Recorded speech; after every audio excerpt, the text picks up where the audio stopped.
Many businesses have taken a hit since the COVID-19 pandemic started earlier this year, but some are thriving thanks to more people spending time at home. As Kate Radich shows us, one industry is making it possible for beer fans to brew up their own creations without leaving the house.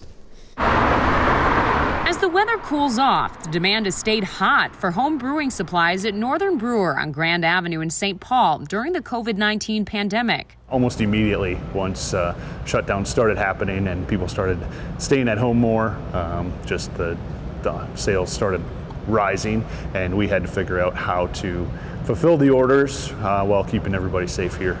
Once they were able to reopen their store, Jackson says customers returned aggressively, both newcomers to the hobby and experienced home brewers looking to dig deeper into their craft. Beer in general is socializing, so that's kind of complicating for the industry as a whole on the beer side, but on the home brewing side, it does let you into that experimental, figuring things out on your own, learning more about beer, and you have time. We're gonna split this batch up. It's 10 gallons. We're gonna do half of it as a shandy, and then the other half's gonna get mixed with a red wine.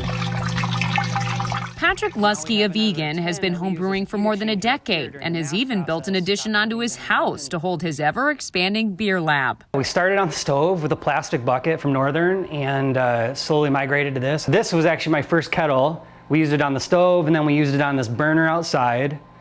And then Christmas came, and we started to add some equipment and grew considerably.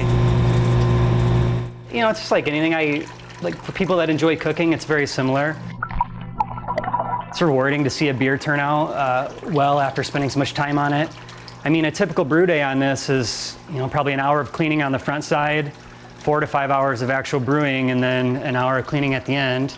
And that's not to mention the months that it's going to spend in the fermenter. As soon as the wort, that's the unfermented beer mixture, boils, it's time to add in the hops. So we just reached a boil. We're going to add our bittering hops and I tend to be a little careful with this, otherwise it tries to boil over.